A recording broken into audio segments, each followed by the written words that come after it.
Hello friends, welcome to my channel. आज आपण कुर्तीची मापं कशी घ्यायची आहे ती आपण या व्हिडिओमध्ये बघणार आहोत। काय होतं, कुर्तीची जर व्यवस्थित मापं घेतली तर आपण कटिंग पण याची व्यवस्थित करू शकतो।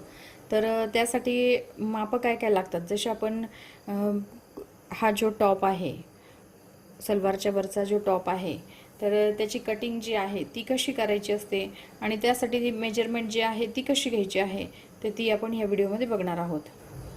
आता ज्यावेळेस आपण मेजरमेंट घेतो तर कुठल्या पद्धतीने कशी मेजरमेंट घ्यायची आहे ती मी तुम्हाला या व्हिडिओमध्ये सांगते। आता हे बघा, इथे आपलं शोल्डर जॉईंट झालेलं आहे, तर इथपासून सरळ रेषेमध्ये आपल्याला याची उंची मोजायची। जेवढी आपली उंची असेल तेवढी त्यामध्ये आपल्याला 2 इंच मिळवायचं, म्हणजे 38 इंच याची उंची आहे। टॉपची पूर्ण उंची आपली 38 इंच आहे।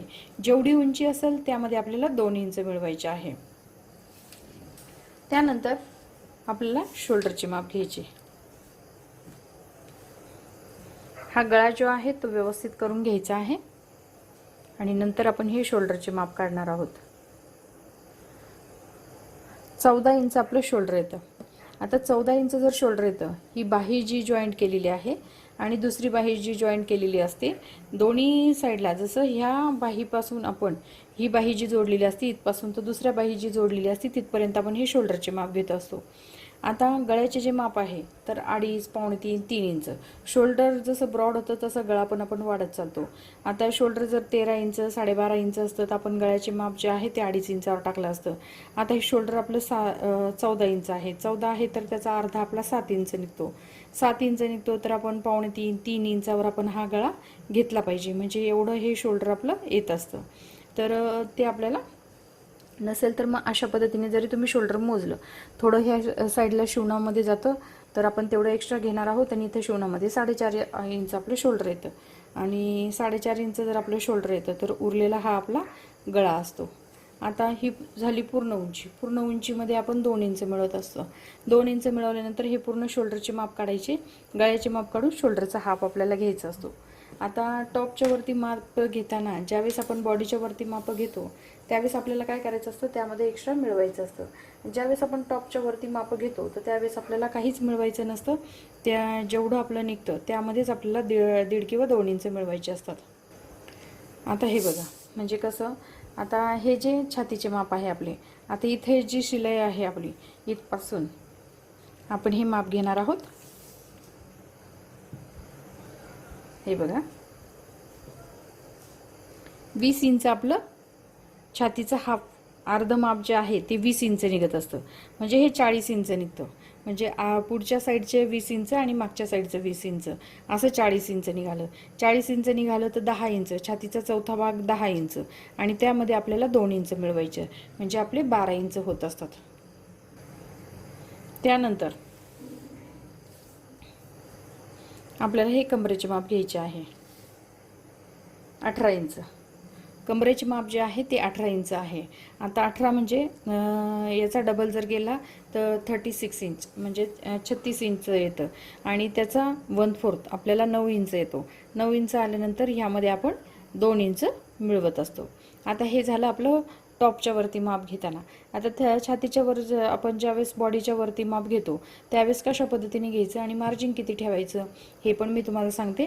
आता हे बघा, उंचीमध्ये तर आपल्याला जेवढं आहे तेवढंच मिळवतं, जसं टॉपच्या वरती माप घ्या किंवा अंगावरती माप घ्या तरी आपलं तेवढंच माप निघत असतं आणि त्यामध्ये आपण 2 इंच मिळवत असतो।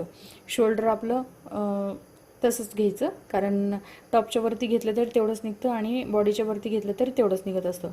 ज्यावेळेस आपण छातीचे माप घेत असतो, ज्यावेळेस छातीचे माप घेतल्यानंतर त्यामध्ये आपल्याला काय करायचं, 4 इंच एक्स्ट्रा घ्यायचं असतं। जसं 32 छातीचे माप असेल, 32 छातीचे माप जर असेल तर त्यामध्ये आपल्याला 4 इंच मिळवायचं आणि 4 इंच मिळवल्यानंतर त्याचा 1/4 काढायचा आणि त्यानंतर एक्स्ट्रा 2 इंच मार्जिन घ्यायचं शिलाई मार्जिनसाठी। कमरेचं पण आपल्याला तसंच करायचं आहे। कमरेचं हे बघा, 18 इंच आपलं कमरचे माप निघतं। 18 इंच जर कमरचे माप निघतं तर याचा 1/4 आपला 9 इंच निघाला, यामध्ये आपण 2 इंच मिळवणार आहोत। आता त्यानंतर कमरेमध्ये पण आपल्याला 2 इंच मिळवायचे असतात.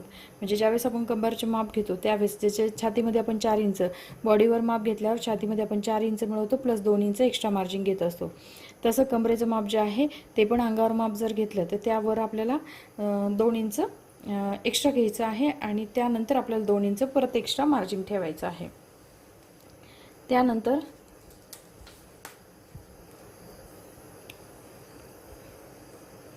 आपल्याला हे सीट घेरचे माप घ्यायचे. आता इथे हे जे कट आहेत या कटपासून तर दुसऱ्या कटपर्यंत आपल्याला सीट घेरचे माप घ्यायचे आहे. ते आहे आपले 23 इंच. आता जेवढं सीट घेरचं माप निघतं त्यामध्ये आपल्याला 1 इंच मिळवायचे असतात. त्यानंतर आपल्याला हे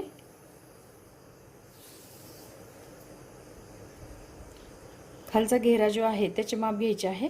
ते पण आपलं 23 इंच निघतं. आता जेवढं माप आहे त्यामध्ये आपण एक्स्ट्रा 1 इंच घ्यायचं असतं.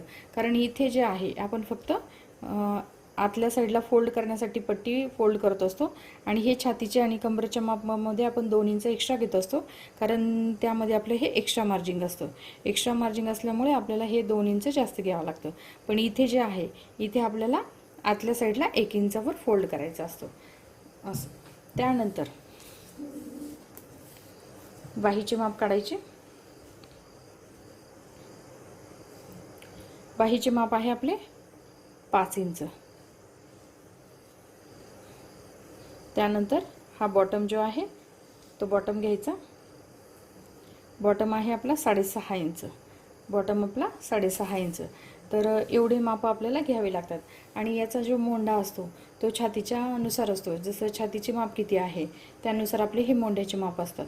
शोल्डर जे आहे जेवढी शोल्डर असतं त्याचा निम्मा आपण करत असतो आणि हे छातीच्या मापानुसार हा मोंड्याचं माप निघत असतं. आणि स्लीव्हचं पण जी घडी असते ती पण ज्यावेळेस आपण हे मोंड्याचे माप घेतो त्याच्यानंतरच आपलं स्लीव्हचं माप निघत असतं. तर अशा पद्धतीने ही जी ड्रेसचे माप जे आहे अशा सोप्या पद्धतीने मी तुम्हाला कसे घ्यायचे आहे ते सांगितलेले आहे. आणि अंगावर माप घेतल्यानंतर पण यामध्ये किती वाढवायचं आहे हे पण मी तुम्हाला सांगितलेलं आहे.